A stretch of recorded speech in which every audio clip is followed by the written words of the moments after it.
The modern world runs on emotion, not wisdom, not reason, emotion. One careless word can end a friendship. One text can ruin a day. One headline can divide a nation. We live in an age where outrage is currency and calm is rebellion. You try to stay centered, but noise finds you. At work, online, even in silence. People test your patience. The world tests your limits, and somewhere deep inside you whisper, "I just want peace." But peace isn't found by avoiding the storm, it's built by walking through it and staying still within it. Marcus Aurelius faced betrayal, loss, and war, yet wrote only of calm. Epictetus was enslaved, yet spoke only of freedom. Seneca watched his friends turn against him and still wrote of forgiveness. They mastered emotion because they mastered themselves. So today, we walk their path through 15 lessons that will teach you how to never be shaken by anything or anyone again. Because anger doesn't always roar, sometimes it whispers in the smallest moments.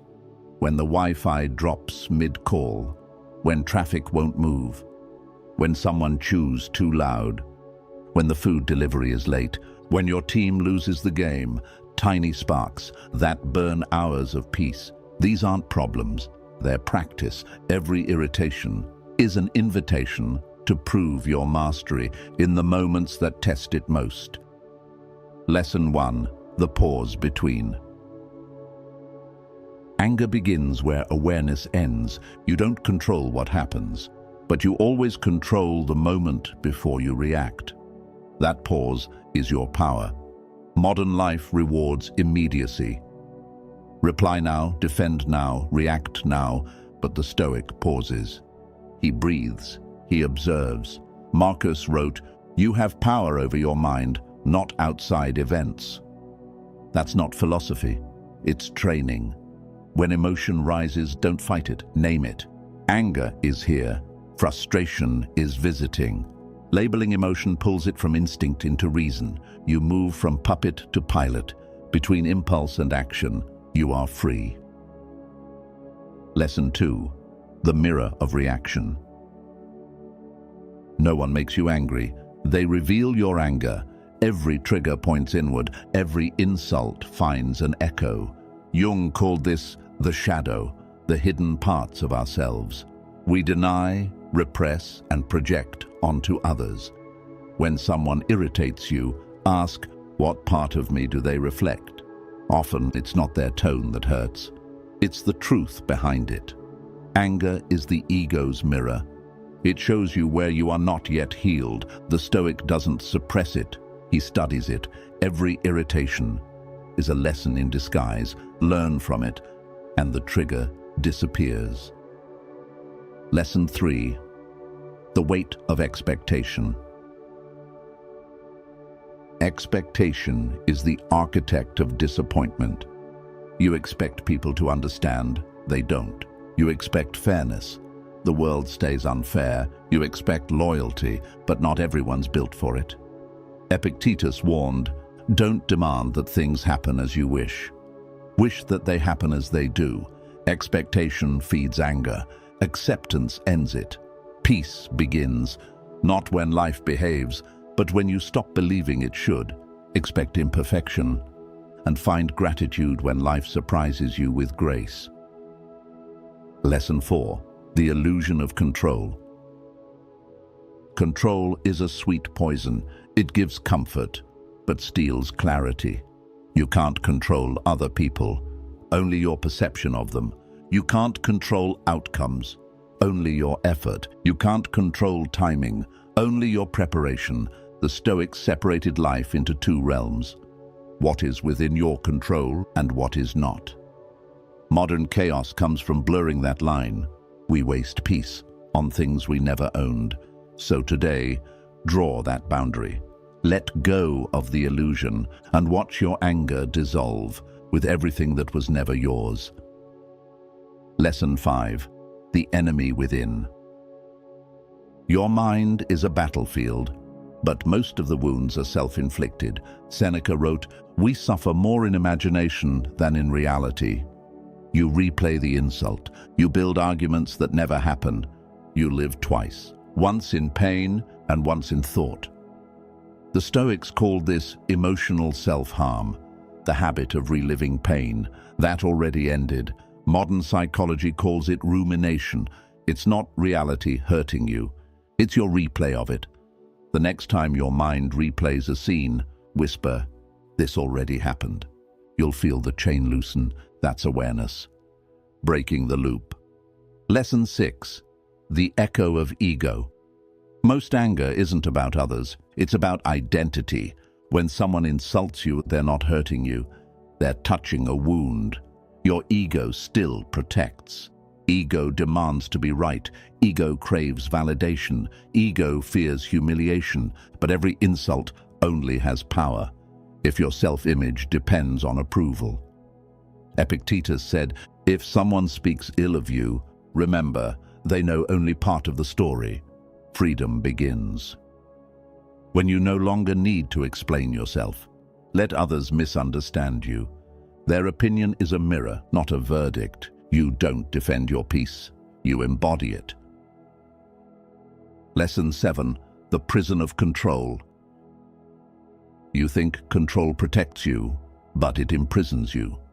You try to manage people, predict outcomes, force fairness, and every time the world disobeys, you suffer. Marcus Aurelius faced the uncontrollable daily: betrayal, illness, death. Yet he wrote, "Adapt yourself to the things to which your lot has been given. You cannot stop the wind. You can only adjust the sail. Anger is resistance to what already is. Peace is cooperation with reality. When you stop trying to control life, you start living it." Lesson 8. The discipline of detachment. Detachment isn't indifference, it's clarity. To detach is to see without clinging, to feel without drowning. Modern life mistakes attachment for love, control for care, and obsession for purpose. But the Stoics saw attachment as the source of emotional pain. You lose peace when your happiness depends on what changes, and everything changes. Detach not from people, but from needing them to complete you. Detach not from success, but from needing it to define you. When you no longer cling, you no longer crumble. Lesson 9. The fire of frustration. Frustration is unexpressed desire, the wish for life to obey your will. But life has never signed that contract. Seneca taught that suffering comes from wanting the world to be other than it is. Modern frustration hides in traffic, emails, slow Wi-Fi, late replies. We call them small annoyances, but each one reveals how fragile our peace truly is. Practice letting small things go. Not because they don't matter, but because you matter more. Every time you resist the urge to react, you train your nervous system to choose stillness over speed. That's strength no one can fake. Lesson 10. The myth of revenge. Anger always whispers one lie, that revenge will bring relief, but vengeance only repeats the wound. You become what hurt you. Epictetus taught, another's wrongdoing does not harm you unless you make it your concern. Forgiveness isn't approval, it's release. You forgive, not because they deserve it, but because you deserve freedom. In a world addicted to outrage, forgiveness is rebellion. Let others burn their energy in hatred. You'll need yours for peace. Lesson 11. The strength of softness. We mistake gentleness for weakness, but gentleness is control mastered. A soft voice that could have shouted, a calm answer that could have cut, a steady breath when pride begged for revenge. This is true power, strength without show. Marcus wrote, "The best revenge is not to be like your enemy.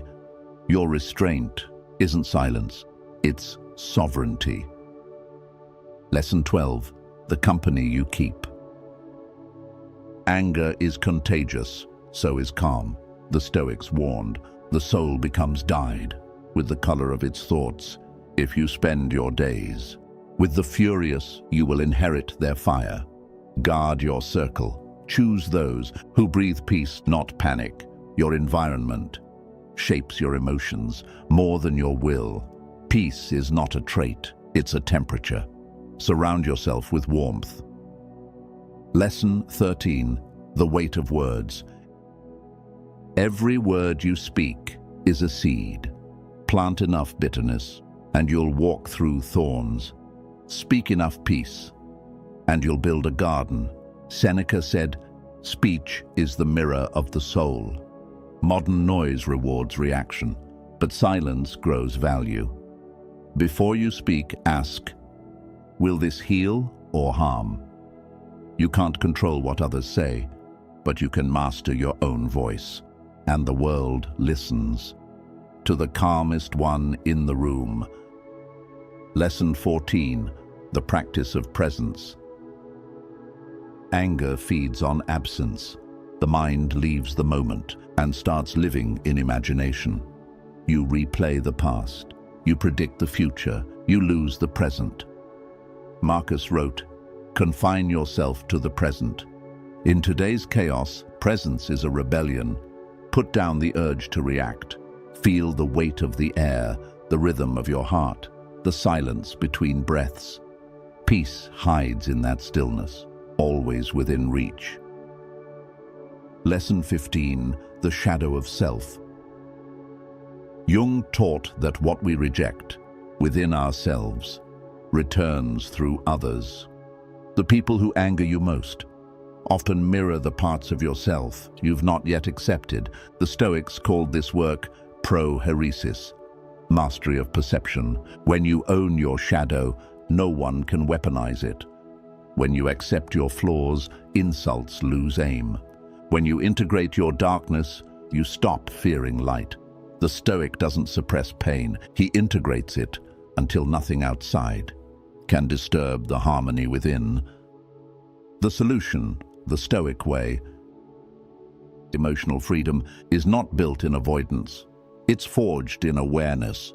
You stop being controlled when you start observing. You stop being hurt when you stop identifying.